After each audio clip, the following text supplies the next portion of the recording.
Global mobility is an ability to seamlessly or easily move people from country to country.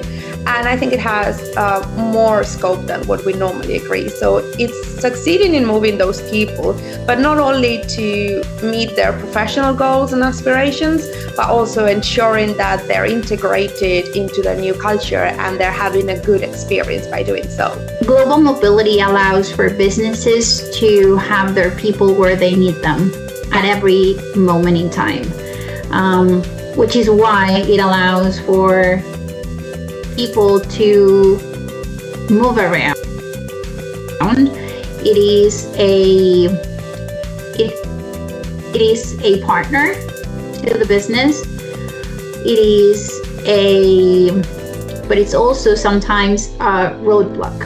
And the reason why I'm saying this is because although yes, we as global mobility professionals enable the business to move the people where they need them, not every time can we move them at the fast pace that they need them to be.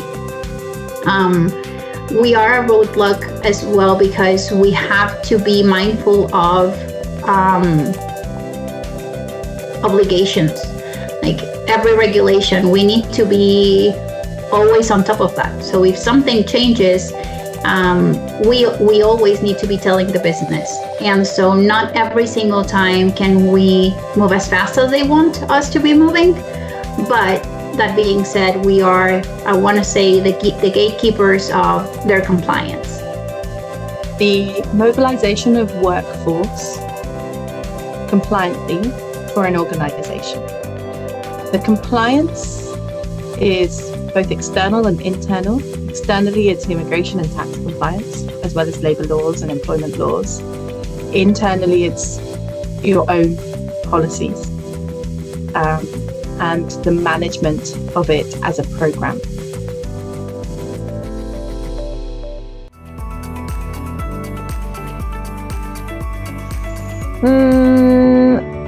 Networking, keeping close with all those specialists. At least I know it works differently among companies, but in my place, what I like is that I have the possibility of having frequent and close communication with the specialists in charge of managing technologies. So my main source comes from this relationship between colleagues. That's how I learn the most. And obviously, reading new articles or being aware of all these news where new technologies are launched, but mostly it would be mentorship with my colleagues.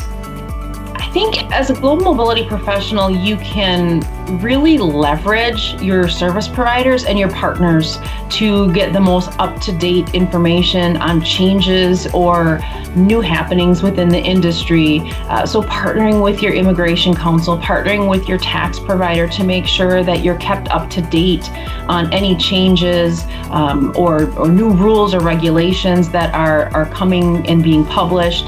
I think your vendors and your providers have a lot of insight into what's coming and what we can anticipate, so that you can be a little bit more proactive with your businesses and the managers and HR business partners that you support. In addition to your partners, your external partners, I think network, right? Lean on the global mobility industry. I think the global mobility industry in general is a very open community, willing to share, willing to benchmark and help each other out and help each other succeed. So in addition to your external service partners, also, definitely benchmark, network and reach out to your other contacts within the global mobility industry, because chances are if you're not going through it, they may have gone through it and can provide you with that insight and kind of help as you navigate certain challenges within your company or the businesses that you support. Definitely the size of your program and also the complexity of your program. How many countries are we talking about? How many assignees? Probably the biggest factor is the compensation reporting that needs to be done on employees' W-2s or any tax pay stub reporting for any country. Can definitely be more effective. You'll have real-time data, you have more accurate data because you can easily do a missed keystroke in an Excel worksheet. So much less chance of human error, and you can use some of that data as, AI to predict future trends. I think because technology changes and improves so fast, one of the main criteria that I would look at when I'm looking at vendors is, what is that vendor doing to continuously improve in technology? How many dollars are they throwing at technology improvements? Because they could have the best technology the year we're looking at them, and then 2 years later, that technology is going to be considered old. So who's investing in technology? Artificial intelligence, I think, is already starting to support immigration vendors. From what I've seen, immigration case management, there's the RPM, there's use of bots, there's a lot of administrative tasks that we can code bots to do from a case management perspective for immigration. So that's where I've seen it already start to happen, especially with chat boxes. Those are now features that are common on case management systems for immigration. There's also self-service tools or assessments that can be done. There's a lot of companies that have platforms where you can go in and put here's the country I want to go to, here's my citizenship, what visa options are available to me. So I think that there's a little bit of AI self-service already into Globe Mobility. And I think that it's only going to enhance Globe Mobility, because often at my company, we're told to do more with less. So we have to scale at our size, and scaling doesn't mean you get more headcount. So I know a lot of Globe Mobility teams, they look at how can they scale and efficiently and use automation, use some of these tech solutions to help them enhance their service offerings and do it quicker.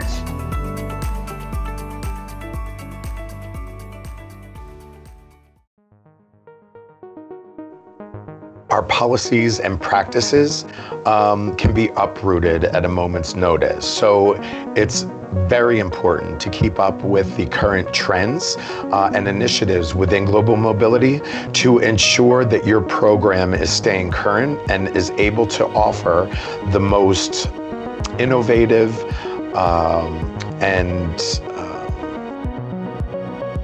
functional program in order to deal with the challenges of today's global workforce. There's a wide range of different resources that I rely on in order to stay current within the current global mobility trends and initiatives.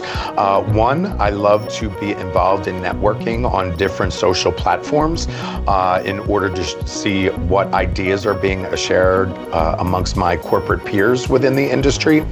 I also have many contacts, friends, and network partners within the provider platform who I am very appreciative when they are able to demonstrate their different technology platforms or innovations within global mobility.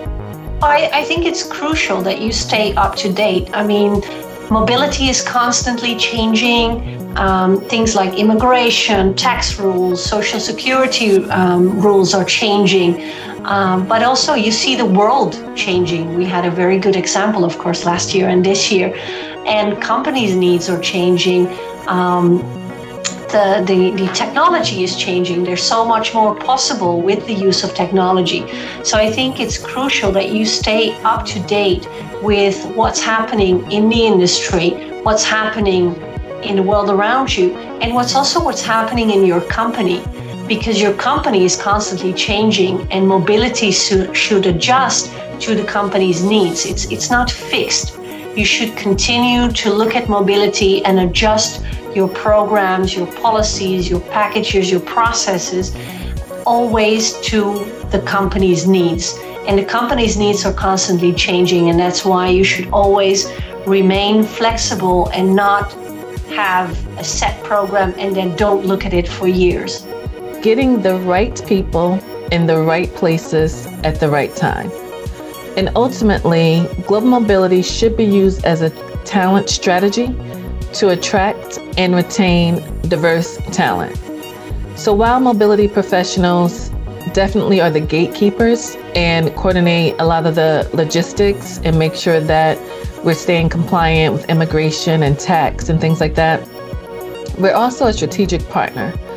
So we basically advise and counsel and educate businesses and come up with creative solutions to help businesses manage and meet their goals.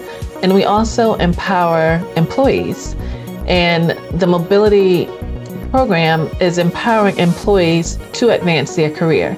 You will find that in a lot of global companies, global mobility opportunities is important for employees as it relates to their career advancement and growth.